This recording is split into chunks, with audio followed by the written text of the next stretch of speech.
Okay. Hello there, Sam Fisher. Quick one this.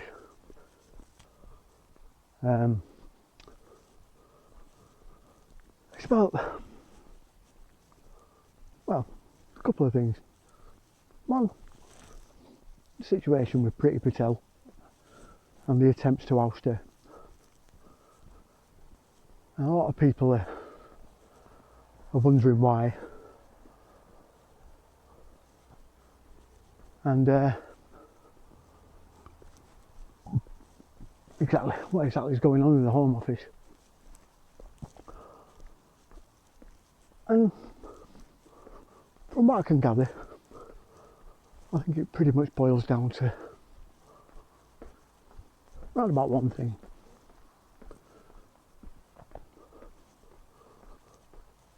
If you look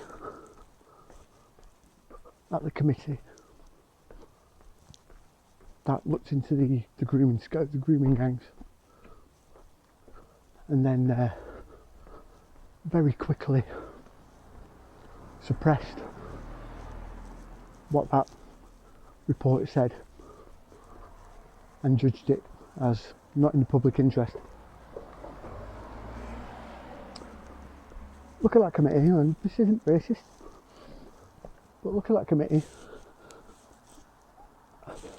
and tell me how many Muslims that you see on that panel.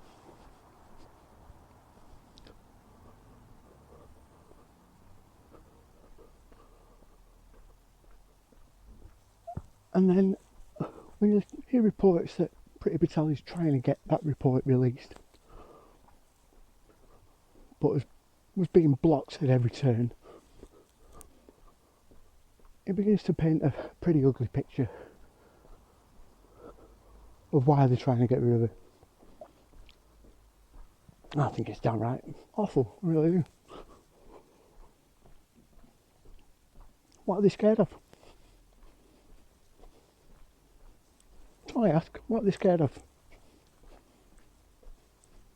And if there's nothing to be scared of, if it's not really in the public interest, if it's not going to interest us, then why not release it?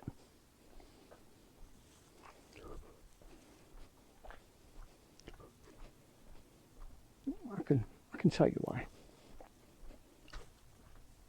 Because they're scared to be absolute and utter chaos.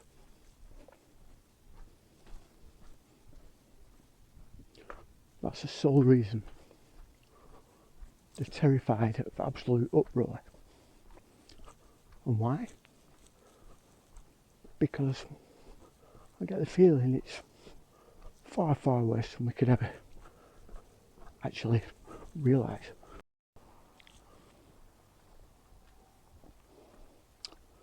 See, we already know, in fact there's widespread reports that basically almost every town, every city, especially with a higher than average Muslim population, is rife with them.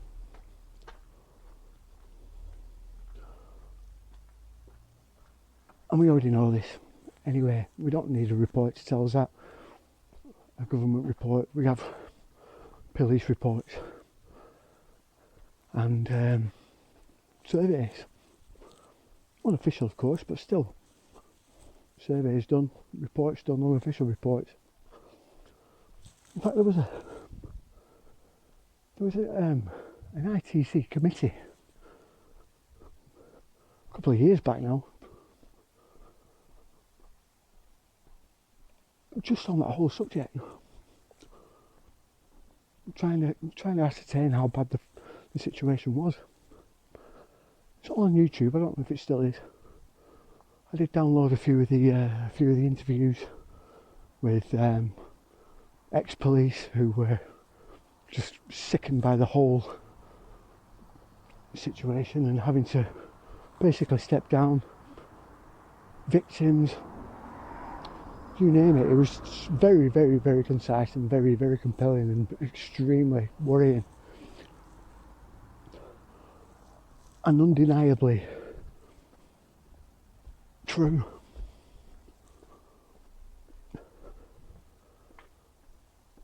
And this is why they won't release it. The thing is, it's like a bottle of champagne when you shake it. We were promised this report. As Javid said himself, no matter what the results, the public will know. And then all of a sudden, because of the people on that committee, all of a sudden we can't see it. And it's taking out the public's view. Why is that? I back Priti Patel 100% if she's actually serious about getting that report released. And I think every single one of those civil servants should be sacked.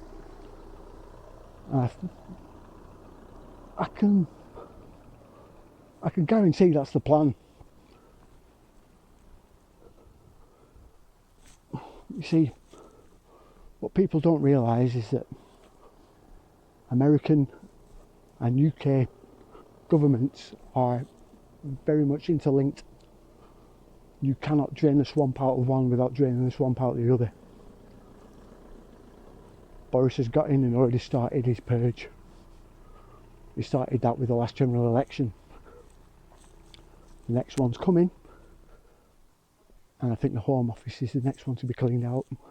He's going to clean house there. But now Boris has done some of the job. Trump's going to do the same over on this side of the pond. And they're going to keep going, because Trump's going to get back in whether you like it or not. He's going to get back in. Bernie's not going to get in. Not a chance. Joe Biden's probably going to die before he gets in.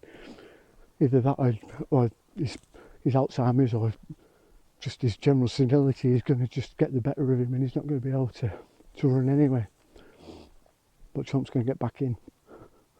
So this is for you, Mr. and Mrs. Home Office peeps. Time's up. Priti Patel's going to get rid of you. And then we're going to get some truth. And it's not going to be half as bad as what you think it's going to be. Because there's actually some decent people like me, level-headed people like me, and many others that just want to talk about things, get things out in the open, and come up with actual diplomatic and practical solutions. Okay, thanks a lot. Please like, subscribe. You know the job. See you later.